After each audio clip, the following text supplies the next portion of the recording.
and they are now going to play the winner of West Virginia and Murray State. What a job by Marshall from this perspective. They win the game. John Leonard has a huge day, 81-75 the final. What a job for Dan D'Antoni. We'll talk to him, we hope, a little later on. That's a tremendous win. What's your thoughts on here, Robert, for a second? I'm shocked. I'm really shocked because Marshall I didn't know a lot about, but I did know that D'Antonio is running the NBA-type stuff, so they're a very unusual team to try to guard, but Wichita State's a team that isn't usually thrown by those kind of things, and they had an off night. Their All-American guard, Shamet, is 0 for 7 from three-point range. That's not going to get it done. Connor Frankamp, the senior, has 27, so he counteracted Elmore's 27, and they just there's a little destiny going on out there. I mean, it's the first time ever D'Antonio played there.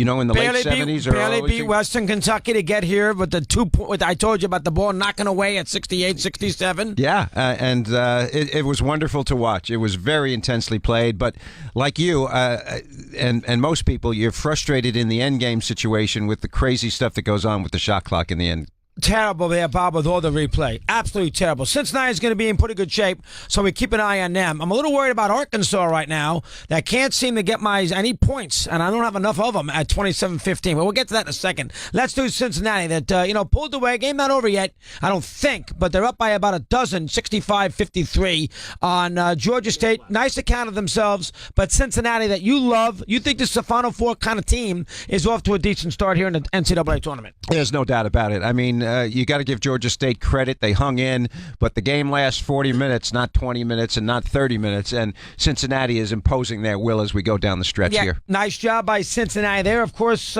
with Virginia and company in that South bracket, they would play the winner of Nevada and Texas, which would begin at 4:30. So the one big issue is Marshall. They're going to be the big storyline. Loyola of Chicago, who hadn't won a tournament game since 63, they were a big storyline. No, 85. Oh, 85. I'm sorry. Yep. Yeah, they won a championship in 63. Right. But it's been 30-something years for them, and then Marshall today. So those are your two big storylines. I'm Buffalo, of course. Those are your three big storylines so far in the NCAA. Yeah, you got to love it. I mean, there's a lot of games being played, obviously, yesterday and today, and when you have some upsets like we're seeing with Buffalo, obviously, Loyola, Marshall, you love that, and that's part of the charm and the interesting part of this month-long thing that we have in the United States, and it's just a wonderful event.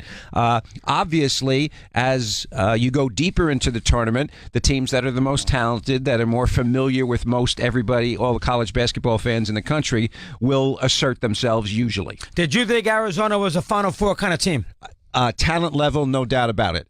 But they have been so disjointed this year with the FBI investigation, this investigation of Sean Miller, the drug thing of Alonzo Trier, Raleigh Alkins being out with injury, and then they finally, I thought they had it together, frankly. I was wrong. I thought they had it together when they went through the Pac-12 championship and won that. But we know now that the Pac-12 wasn't strong. All of those teams are out. All three teams are out. We discussed that. So I was mistaken about that, and I thought they would come out and with their talent level they would play well and assert themselves. But I think all of these things that have gone on during the course of the year really shot holes in their season. Did you think Miami was a Sweet 16, Elite 8 kind of team? No, I did not think. And because Brown is out, he's their best player, really, and he's out. And Loyola, I love Loyola. No, you were high on that. Okay. And I thought I thought Loyola would win that game. But I was completely fooled by Marshall. I had no idea that they could play this. So is this a case of you're surprised by Marshall, or do you think Wichita State had a couple of wins in him in this tournament? I did think Wichita State had a couple of wins in, and Marshall I hadn't seen this year. Read about him, hadn't seen, and they are very, very impressive. All right, now Cincinnati wins, we discussed. Butler here in Arkansas, and North Carolina's up 9 at the half, so they seem to have weathered a little storm against Lipscomb. But Arkansas here has only scored 15 points. Butler's done what they've had to do, but Butler is up 12. Give me some thoughts on this. Butler has gone through the Big East season the last couple of years, and they are a wonderful team. They have a new coach this year who played there. Keelan Martin is a terrific, terrific player. They get quality shots all the time in their offense, and they are much more physical than they look when you watch them on television. When you do a Butler game and you're sitting at half court right at the line where you can see the action up close, they are extremely physical, and they are putting it to Arkansas right now. And I think Butler, maybe, we talked, maybe Providence a little tired, maybe the other way for Butler. They got knocked out on Friday. They had the weekend off. They did not play very well on Friday against Villanova. They had a week to get themselves organized, and maybe it helped them a little bit today. I think it does. They got off to a good start. Yeah, no doubt about it. I think if you're a team that's a at-large certainty, you're better off in a way of leaving and departing your conference tournament earlier. You get more rest, you get more preparation going, your legs are better, your energy level is better. When you go through, I mean, the most dramatic thing that ever happened in college basketball to me was when UConn won the national championship. They had to play 5 games. They had to win. They had to play the play-in game in the Big East. They won 5 games in the Big East at the Garden, then won 6 straight games in the NCAA tournament. That's unbelievable. Well, that's Calhoun. He knows how to do that kind of stuff.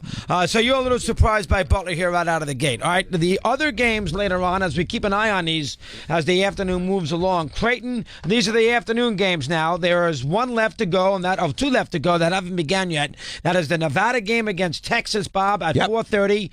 Nevada's got an injury with their point guard. Texas has the big kid who everybody says is a first-round pick, Bamba. And then, of course, West Virginia against Murray State in the East, which follows the Marshall game. Give me a couple thoughts on those two. Go ahead. Well, Nevada, earlier in the year, I thought would be a Sweet 16 level team. 2 things happened. They lost their point guard with about a week to go in the season, Lindsey Drew, and he will not return. And then their best shooter, who's the best shooter in the Mountain West, Kendall Stevens, also had a wrist injury, a thumb injury, and now he's got a little bit of an ankle. So I think that they are pretty banged up right now. Texas, of course, is a team that is without Davis. He's been one of these guys who had to sit because of the investigation of the Yahoo Sports deal. So I'm not in love with Texas. I haven't seen them play a lot, but I've seen them play enough to realize that they struggle a little bit. They are good on the interior, and that's going to help them against Nevada. So that's a pick-em game in your eyes. No doubt about it. West Virginia and Murray State. West Virginia is the most unusual team in college basketball. They press full court for 40 minutes. They trap you all over the floor. If you are not ready for this, there's no way to prepare for this in your practice sessions unless you go 7 guys against your 5 guys. That's the only way to prepare. Good job, good hour. More to do, Bob and I. We continue NCAA Day 2 here on Mad Dog Unleashed.